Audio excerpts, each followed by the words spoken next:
அனைவருக்கும் ஆளுக்கும் வணக்கம். சுத்தமாக முடிக்க பார்க்குறேன். அதை எழுதி முடிச்சுன்னா கொஞ்சம் அனுபவம் கொடுத்துருக்கேன்.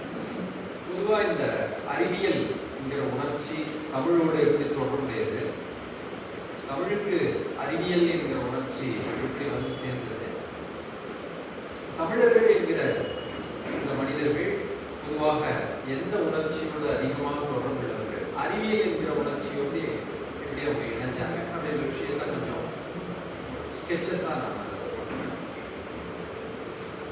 இப்போ இந்த இந்தியாவின் சப்கான்டினென்ட் ஒரு துணைக்கண்டத்துக்குள்ள ரொம்ப பலமான ஒரு மனிதன் அப்படின்னா ஒரு அரசனை சொல்றாங்க. பழங்காலத்துல எந்த காலம்லாம் தெரியல, எந்த இடம்னு தெரியல அப்படி சொல்றாங்கன்னா, ஒரு அரசனுடைய பலம் அப்படிங்கிறத எதுல இருந்து சொல்றாங்கன்னா, அவனுக்கு பெரிய படை இருக்குது, நிறைய நிலப்பரப்பை வென்றான், எவ்வளவோ போர்களை நடத்தி இவ்வளோ பெரிய நிலப்பரப்பை வென்றான், அவனுக்கு எதிரில் நின்று போர் செய்ய ஆள் இல்லை, ஸோ எல்லாருமே அவனுக்கு கீழே தான் இருக்காங்க என்பது போல ஒரு டெஃபினிஷன்ஸ் இருக்கு லிட்ரேச்சர்ல, காப்பியம், பெரிய இதிகாசம்.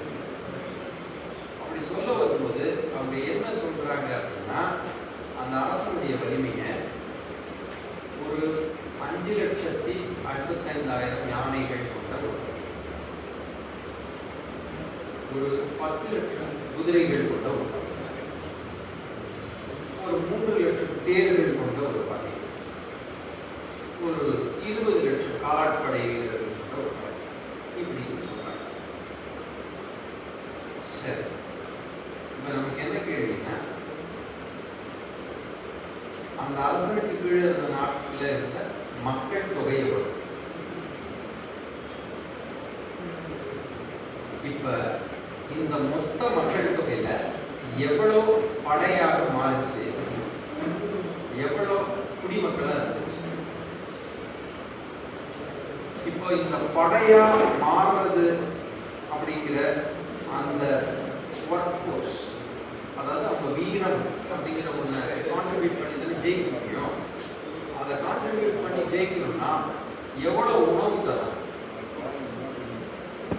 எவ்வளவு மருத்துவம் தேவைப்படும், எவ்வளவு பேரு கத்திய சாணம் பிடிக்கணும், எவ்வளவு இரும்பு அள்ளிட்டு வந்து உருக்கணும், எவ்வளவு பேரு அவ்வளவு யானைக்கு அவ்வளவு குதிரைக்கு, ஏன்னா அது காட்டுல இருக்கு, அது எல்லாமே தானே வந்து என்ன எடுத்துக்கோ உங்களுடைய படைக்கு அப்படின்னு சொல்லாது இல்லையா. இதெல்லாம் பழக்கம், டொமஸ்டிகேஷன். டொமஸ்டிகேட் பண்ணது எவ்வளவு இப்படிலாம் வரும். இப்படிலாம் நம்ம கேட்க மாட்டோம், ஏன்னா நமக்கு அப்படி ஒரு பழக்கம் இல்லை, பயிற்சி. இப்போ அங்கே என்ன சித்திரம் தரப்படுதுன்னா, ராஜா ரொம்ப வலிமையானவர், அவர் ஆண்ட நிலப்பரப்பு பெருசு, அவர் கீழ்த்த வாழ்ந்த குடிகள் நிம்மதியாக வாழ்ந்தாங்க அல்லது அவரை போட்டுனாங்க என்பதுதான் கதை என்பதனால நம்மளுடைய பார்வையை ஒரு சேனம் கட்டினது போல பார்த்து அதை அனுமதிச்சோம். நான் சொல்ல வர விஷயம் இதுதான். இதற்கு முன்பு சொன்னதில் நான் சொல்ல வர்றது, ஒரு குறிப்பிட்ட காலத்தில் ஒரு குறிப்பிட்ட இடத்தில் வாழ்கிற மக்களின் தொகை எவ்வளவு என்பது ஃபர்ஸ்ட் சென்சஸ் பண்ணதுக்குள்ள அங்கதான் இங்க சயின்டிபிக்கான ஒரு அப்ரோச் இருக்கு. தமிழ் லாங்குவேஜ் இங்கே எவ்வளவு பேர் இருக்காங்க, இதுல எவ்வளவு பேர் ஆண்கள், இதுல எவ்வளவு பேர் பெண்கள், இதுல எவ்வளவு பேர் நிலம் உள்ளவர், இது எவ்வளவு பேர் நிலம் அற்றவர், இதில் எவ்வளவு பேர் இந்த சாதி அமைப்பில் சூத்திரர்கள், இதில் எவ்வளவு பேர் தீர்க்கத்தக்காரர்கள், இதில் எவ்வளவு பேர் பிரீஸ்ட் கிளாஸ் புரோகிதவர்கள், இவர்களில் எவ்வளவு பேர் விதவையர், இவர்களில் எவ்வளவு பேர் ஸ்கேவஞ்சர்ஸ், இவர்களில் எவ்வளவு பேர் விவசாயம் செய்தார்கள். இந்த பட்டியல் கொடுத்துட்டே வருதுன்னா, இப்போ ஆடம் ஸ்மித் உருவாக்கின அந்த தேரி இருக்குல்ல, எக்கனாமிக் தேரி, இந்த ஒட்டுமொத்த நாட்டுடைய செல்வம் என்ன அப்படின்னு ஒரு எக்கனாமிக்ஸ் பொருளியல் ஒரு கணக்கு வந்தது இல்லையா, கஜானா, கருவூலத்தில். இந்த கருவூலத்தில் திரட்டப்பட்ட பொருளில் அரசனோ அல்லது அதற்கு பிறகு வர மன்னராட்சியோ அல்லது இது மக்களாட்சியோ, இந்த மொத்த கருவூலத்தில் இருக்கிற செல்வத்தில் இந்த மக்கள் தொகைக்கு யாருக்கு எவ்வளவு பங்கிடப்படுகிறது, பங்கிடப்படவில்லை. யாருக்கு எவ்வளவு ரேஷியோ செலவாகும், ஆண்கள்ல படித்தவர்களுக்கு எவ்வளவு செலவிடப்படுது, ஆண்கள்ல படிக்காதவர்களுக்கு எவ்வளவு செலவிடப்படுது, ஆண்கள்ல நிலம் உள்ளவருக்கு எவ்வளவு செலவிடப்படுது, பெண்கள்ல திருமணம் ஆனவருக்கு எவ்வளவு செலவிடப்படுது, திருமணம் ஆகாதவருக்கு எவ்வளவு செலவிடப்படுது, மகப்பேறு நிலையை மரணம் அடைகிறவர் எவ்வளவு பேர் என்றெல்லாம் கணக்கு போடுற இந்த அளத்தல் முறை இருக்குல்ல, இதுதான் சயின்ஸ். இது ஒரு சமூகத்தின் மீது அப்ளை பண்ணும்போது கிடைக்கிற ரிசல்ட் இருக்குல்ல, இதைத்தான் தமிழ்ல நடந்த ஒரு மாஸ் சயின்ஸ் ஹேப்பனிங். இந்த கவிதைக்குள்ளேயோ இல்ல இதனுடைய சக கவிதைகள் இருக்குல்ல, சங்க இலக்கியம், அற இலக்கியம், பக்தி இலக்கியம், காப்பிய இலக்கியம், சிற்றிலக்கியம், சித்தர் இலக்கியம்லாம் இருக்குல்ல, இதுக்குள்ளெல்லாம் சயின்ஸோட கூறுகள் இருக்கு. நற்றினை, நல்ல குறுந்தொகை, ஒத்த பதிப்பு, ஓங்கு பரிபாடல், கற்றெடுத்தார் எத்து பரியோடு இத்தரத்தை இது மாதிரி ஏராளமா இருக்குல்ல, இதெல்லாம் சயின்ஸோட கூறுகள் இருக்கு. ஆனா என்டையர் சயின்ஸையே ஒரு அப்ளிகேஷனாக முழுவதுமாக அதையே முழுவதுமாக அப்ளை பண்ணி ஒரு ஆராய்ச்சி செய்யறது 1750 இருந்து 1900 150 வருஷத்துல நடக்கும். ஒரு 5 விஷயம் சொல்றேன், அது என்ன தமிழ் பண்ணுச்சு அப்படின்னு சொல்லிட்டு நான் வச்சுக்கிறேன். ஃபர்ஸ்ட் சென்சஸ், இரண்டாவது ரொம்ப முக்கியமானது, இந்த குறிப்பிட்ட இடத்தில் இருக்கிற இந்த மக்கள் என்ன மொழி பேசுறாங்க இது அப்படின்னு பண்ணிட்டு மக்களை கணக்கெடுத்தது போலவே லாங்குவேஜுக்கு ஒரு சர்வே, ஒவ்வொரு மொழியும் எவ்வளவு பேரால் பேசப்படுது, இதுல எவ்வளவு பேருக்கு வெறும் பேச்சு மொழி மட்டும் தெரியும், எவ்வளவு பேருக்கு எழுத தெரியும், எவ்வளவு பேருக்கு லிட்ரேச்சர் உருவாக்குற அளவுக்கு ஞானம், எவ்வளவு பேருக்கு தான் கற்றுக்கொண்டதை இன்னொருவருக்கு உணர்த்த ஒரு ஆசிரியர் நிலையில் இருக்கிறவங்க எவ்வளவு பேர், இதெல்லாம் ஒரு கணக்கு. இது பேர் லாங்குவேஜ். இதற்கு முன்னாடி இருந்த சமூகம், வாழ்ந்து மறைந்து போன சமூகம் இருக்குல்ல, அதை பற்றின விஷயங்களை இப்ப பண்ண முடியாது இல்லையா, அதுக்கு எக்ஸ்கவேஷன் தொல்லியல் ஆய்வு அது எங்க நடக்குது, சிந்து வெளியில இருந்து ஆதிச்சநல்லூர்ல இருந்து பொருந்தல் இங்கெல்லாம் நடக்குது. இது எல்லாம் தனியா, இது எல்லாமே சயின்ஸ். இது எல்லாத்துக்கும் ஒவ்வொரு இன்ச்சிலையும் ஒரு டூல் இருக்கு, ஒரு அப்ரோச் இருக்கு, ஒரு ரிசர்ச் மெத்தடாலஜி இருக்கு. டேட்டாவை இப்படிதான் கலெக்ட் பண்ணணும், இப்படிதான் கேட்டலாக் பண்ணணும், இப்படிதான் பேட்டர்ன் ஃபைண்ட் பண்ணணும், பேட்டர்ன் ஃபைண்ட் இப்படிதான் தியரடைஸ் பண்ணணும், இப்படி பண்ணா ரிசல்ட் வரும், எந்த ரிசல்ட் வரும் என்பதுதான்.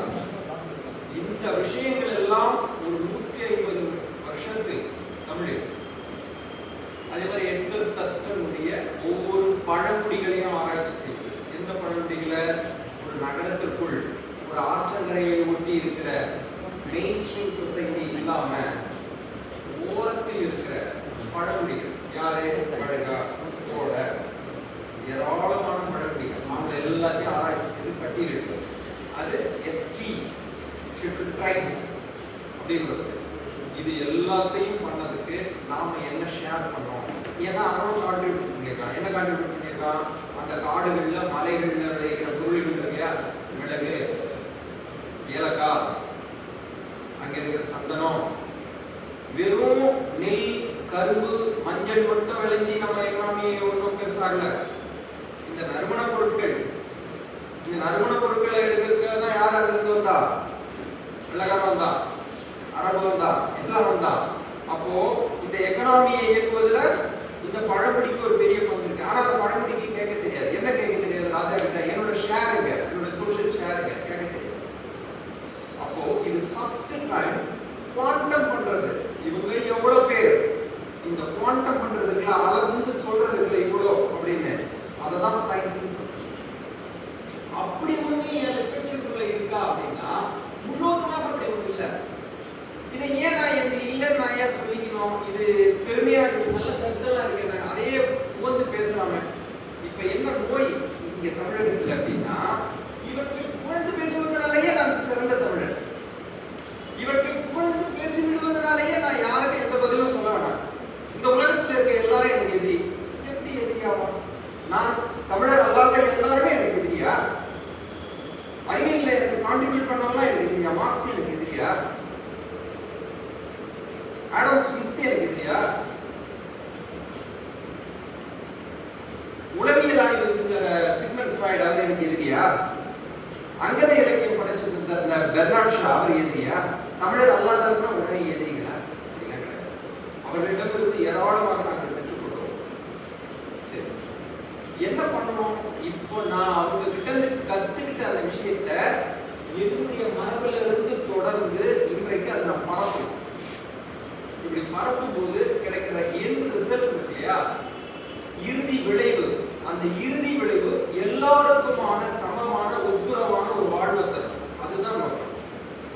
மாறாக இந்த பழந்தமிழ் இலக்கியங்களை எல்லாம், இந்த பழந்தமிழ் இலக்கியத்தோடு தொடர்புடைய அரசர்களை எல்லாம், இந்த பழந்தமிழோடு தொடர்புடைய நிலப்பெயர்கள், இந்த பெயர்கள் இதெல்லாம் மனப்பாடம் பண்ணி சொல்லிட்டா அது ஒன்றுமே இல்லை. அது ஒரு தனிநபரை மிகவும் நல்ல பேச்சாற்றல் உள்ளவர், அவ்வளவுதான்.